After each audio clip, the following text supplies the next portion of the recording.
Good morning all আর মাই respected student.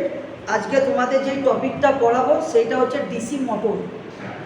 DC motor কাকে বলে, DC মোটরের ওয়ার্কিং প্রিন্সিপাল এবং কি ডিসি মোটর কত ধরনের আছে। এবার আমাদেরকে জানতে হবে মোটর জিনিসটা কি। মোটর হচ্ছে একটা যন্ত্র, সবই একটা হচ্ছে যন্ত্র, ঠিক আছে। তাহলে মোটর কি কাজ করে? মোটর হচ্ছে ইলেকট্রিক্যাল এনার্জিকে ইনপুট নিয়ে আমাদের মেকানিক্যাল এনার্জিকে আউটপুটে দেয়। ইনপুটে আমাদের ইলেকট্রিক্যাল এনার্জি ঢুকবে, কিন্তু আউটপুটে আমরা পাবো মেকানিক্যাল এনার্জি।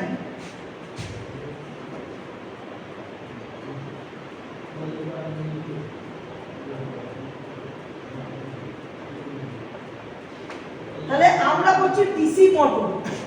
ডিসি মানে হচ্ছে ডাইরেক্ট কারেন্ট মোটর। তাহলে এটা হচ্ছে এক ধরনের ইলেকট্রিক্যাল বা মেকানিক্যাল একটা ডিভাইস। তাহলে ডিসি মোটরের কাজ হচ্ছে ইলেকট্রিক্যালি ইনপুট, মেকানিক্যালি আউটপুট। এখানে আমাদের ইলেকট্রিক্যালি ইনপুট হচ্ছে, মেকানিক্যালি আউটপুট হচ্ছে। কিন্তু যদি এখানে ডিসি জেনারেটর হতো মোটরের জায়গায়, তাহলে এখানে মেকানিক্যালি ইনপুট, ইলেকট্রিক্যালি আউটপুট হতো। এখানে যদি আমরা ডিসি জেনারেটর লিখি, তাহলে ডিসি জেনারেটর হলে আমরা মেকানিক্যালি ইনপুট দিতাম প্লাস একটা মাইনাস, এখানে মেকানিক্যালি ইনপুট আর ইলেকট্রিক্যালি আউটপুট।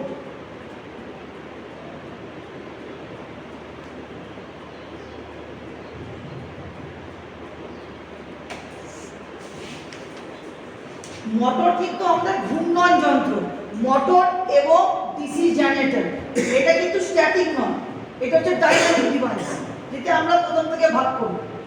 আমাদের ডিসি জেনারেটরে যে লটা ব্যবহার হয় সেটা হচ্ছে ফ্লেমিং রাইট হ্যান্ড রুল, আর ডিসি মোটরে যে লটা ব্যবহার হয় সেটা হচ্ছে Fleming left hand rule. Fleming left hand রুলের উপর বেস করে আমাদের ডিসি মোটর তৈরি করা হয়েছে, আর DC generator Fleming right hand রুলের উপর নির্ভর করে আমাদের ডিসি জেনারেটর তৈরি করা হয়েছে। ডিসি মোটর আর ডিসি জেনারেটরের ওয়ার্কিং প্রিন্সিপাল প্রায় এক এবং পার্টসগুলোও এক আছে।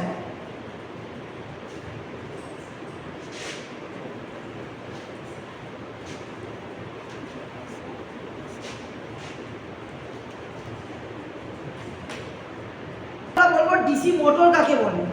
ডিসি মোটর হলো এক প্রকার রোটেটিং ডিভাইস যা আমাদের ইলেকট্রিক্যালি ইনপুট মানে ঢুকছে এবং কি মেকানিক্যালি আউটপুট বেরোচ্ছে। এবার আমরা মোটরের যদি ইউনিট বলি, মোটরের ইউনিট হচ্ছে কিলোওয়াট।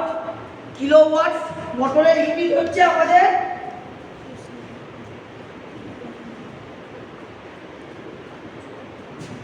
kWh, kilowatt hour.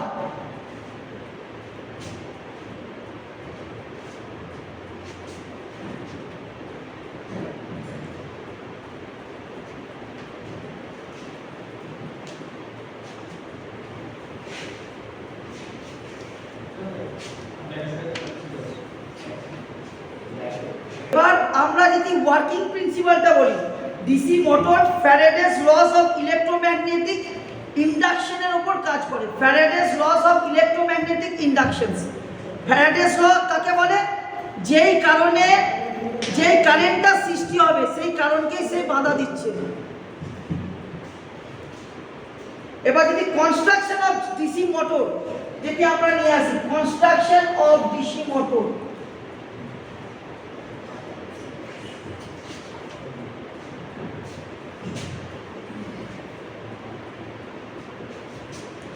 একটা হচ্ছে সিরিজ,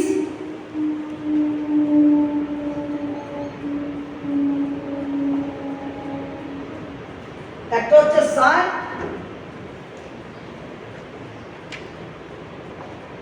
আর একটা হচ্ছে কম্পাউন্ড। আমরা প্রথমে তিন ভাগে ভাগ করলাম ডিসি মোটর কি, সিরিজ মোটর, শান্ট মোটর এবং কম্পাউন্ড মোটর। আমরা জানি কি সিরিজ মোটর ব্যবহার হয় কোথায়? Railway traction system. এটা খুব ইম্পর্টেন্ট কোশ্চেন।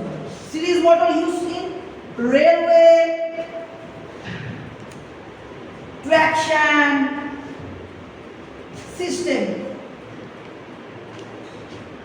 আর সিরিজ মোটর খুবই ফাস্ট কাজ করে, DC series motor.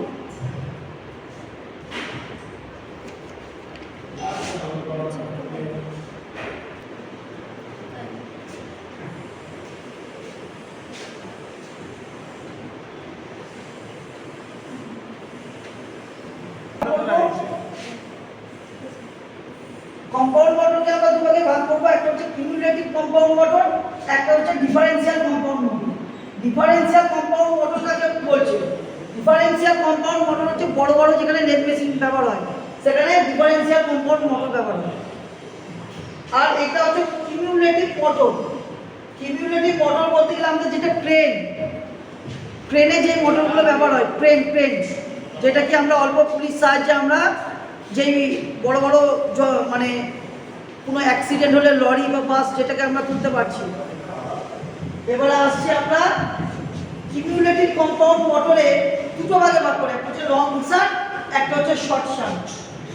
Similarly differential মানে হচ্ছে কি সব চোখ করা এবং কি খুবই জটিল, আর এর বহন ক্ষমতা অনেক বেশি, অল্প ইনপুট দেবে কিন্তু কাজ অনেক বেশি করবে। এরও লং শান্ট আর শর্ট শান্ট। এইটাই হচ্ছে আমাদের ডিসি মোটরে যদি ভাগ করি স্ট্রাকচার অনুযায়ী এত ভাগে আমরা ভাগ করতে পারবো। এরপরে আমরা কি করব, ডিসি মোটরে আমরা সিরিজ মোটরে কিভাবে জয়েন্টটা করব এবং কি ওয়ার্কিং প্রিন্সিপালটা কিভাবে করব সেটাই আমি দেখাবো।